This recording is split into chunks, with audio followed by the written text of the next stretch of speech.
there are a number of extremely well-meaning physicians who cluster in the no-fat vegan school of dietary recommendations.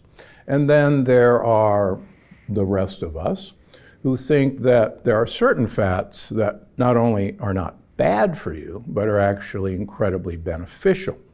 And I think one of the big confusions, this actually began back in the 1950s when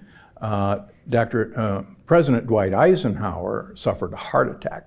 And there was consternation as how this incredibly fit, relatively young individual who was the general for World War II, how did he get heart disease? And so they actually wanted to know the best person to advise him. And so that best person was a researcher at the University of Minnesota by the name of Ancel Keys. Now, Keys created the K ration in World War II, hence the K. So Dr. Keys was appointed to tell Dwight Eisenhower how he got heart disease. So he was in the process of studying nutrition. That was actually his field.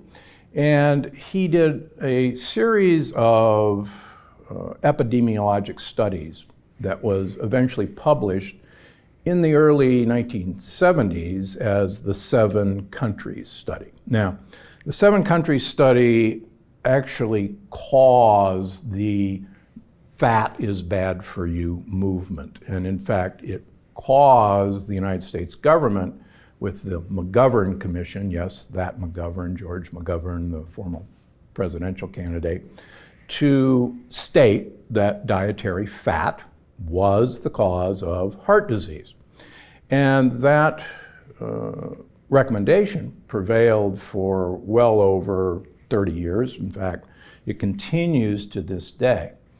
Now, Dr. Keys, I've studied extensively. I've read every one of his articles. I've dissected them with a fine-tooth comb. And what Dr. Keys was actually trying to say was he looked at animal fats, saturated fats from animals. And he made a correlation in these 7 countries that the more saturated fats from animals that people eat, the more heart disease.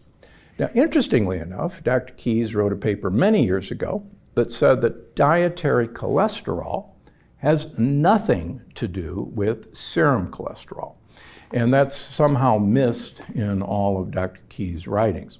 He did not say that dietary cholesterol was bad for you at all. In fact, he said just the opposite. It had no effect on cholesterol. But he was quite adamant that saturated fat from animals was bad. Now, the people who pick him apart, primarily from the paleo community and the ketogenic community, said, no. Dr. Keys was a cherry picker. And he took the worst 7 countries, and in his study, he was actually looking at 21 countries. And he threw out all the other countries that didn't match his data. And so that's why he called it the 7 country study. But there's been other people, particularly Denise Minger, who have re-looked at his data with modern statistical analysis and found, in fact, that Dr. Keys was pretty right in that if you threw in all those other 21 countries, the overall trend would show that animal saturated fats impact health. In the book, The Longevity Paradox, I come not to bury Dr. Keys, but to actually praise him. And here's why I praise him. Dr. Keys never said that fat was a problem. What he said was that animal fat was a problem. And in fact, interestingly enough, Dr. Keys, when he retired from the University of Minnesota, retired to a little village south of Naples, Italy, where he lived right next to the village called Acciaroli, which has the oldest percentage of people in the world. It was not mentioned in the blue zones because Dan Butner didn't know about it. But they have more people over 100 years of age. 30% of the population is over 100 than any place in the world. And Dr. Keyes lived right next to that village. And I think he lived there not by accident, but by choice. And I've actually had the opportunity to interview Dr. Keyes' housekeeper, and he ate a huge amount of olive oil, as you would anticipate someone who moved to the south of Italy. So rather than demonizing oils, Dr. Keyes actually wanted people to realize that there was a difference between animal saturated fat and plant-based fats, particularly monounsaturated fats like olive oil. So that's a long-winded way of saying that the father of anti-fat was not anti-fat at all. Now, unfortunately, my colleagues of the anti-fat have really not looked at the data that Dr. Key assembled, nor at the data that's been done before. So let's get back to olive oil. If you look at Dr. Clapper's videos, he'll tell you that olive oil is full of fat. Yeah, duh. Olive oil is fat, and he says that fat makes you fat. Well, if we've learned anything from the ketogenic movement, we know that in fact, fat does the exact opposite. Fat does not make you fat. Carbohydrates make you fat. Give you an example. Years ago, after World War II, the United States had a lot of coconut available to us after we took over or liberated a lot of the Philippines, a lot of Indonesia, and we had a lot of pigs to feed. And interestingly enough, it seems like, well, we've got a lot of coconuts, and coconuts are pretty much pure fat, so we ought to use those coconuts to fatten pigs for market.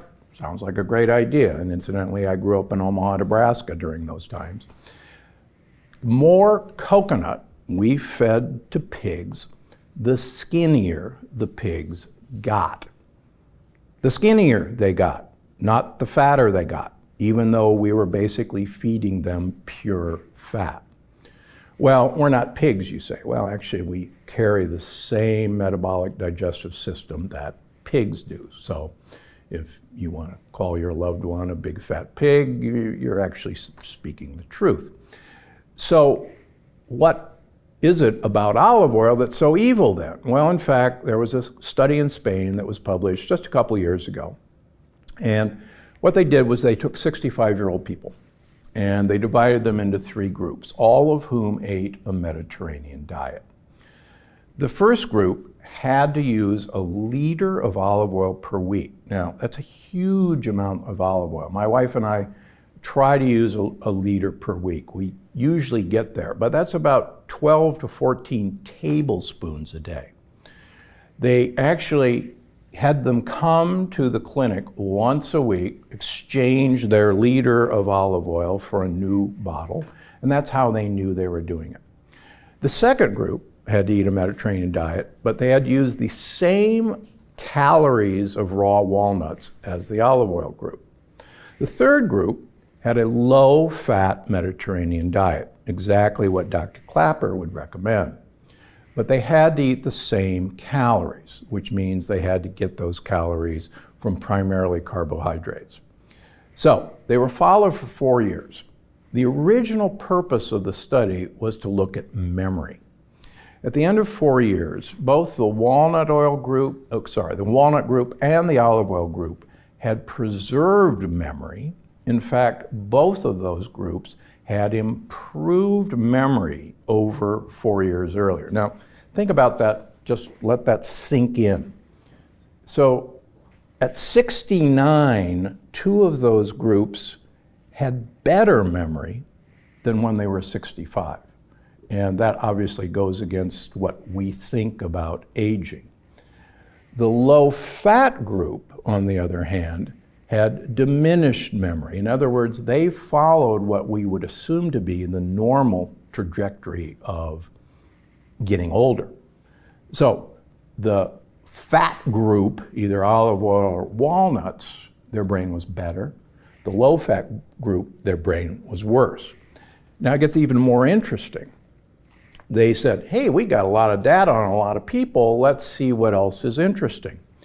So they broke down cardiovascular disease. And at the end of 4 years, lo and behold, the olive oil group had the best outcomes in avoiding cardiovascular disease. That means stroke, heart attacks, stents, bypass surgery, or peripheral vascular disease.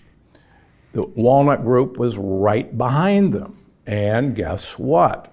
The low-fat group came in last. They had the most cardiovascular disease compared to the other two groups. But it gets even better than that. Women were followed for breast cancer.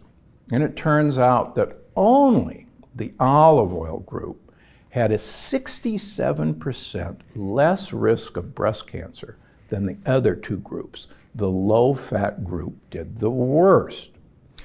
So wait a minute. We've got all these people eating all this fat. I mean, a liter of olive oil per week, that's a huge amount of calories, and yet they do better on every outcome. But here's the best part. The olive oil group lost the most weight. They actually lost weight over the 4 years, even though they were forced, the poor devils, to drink 12 to 14 tablespoons of olive oil per day. The low-fat group gained weight during those 4 years, even though they weren't eating the fat. So when somebody tells you that fat is fat and fat makes you gain weight, I've got some oceanfront property in Palm Springs to sell you. It absolutely isn't true. And that goes to the theory that calories in equals calories out, and that the only way you can gain weight is to either eat less calories or exercise more. And we know for a fact that that is actually not true, because it never accounts for the bacteria in our gut microbiome eating anything. Okay? So the point is, olive oil is one of the best sources for polyphenols. And if you watch me long enough, you know that polyphenols are actually what's going to make the difference in your health. So I'll say it again. The only purpose of food is to get olive oil into your mouth. And Ansel Keys was right.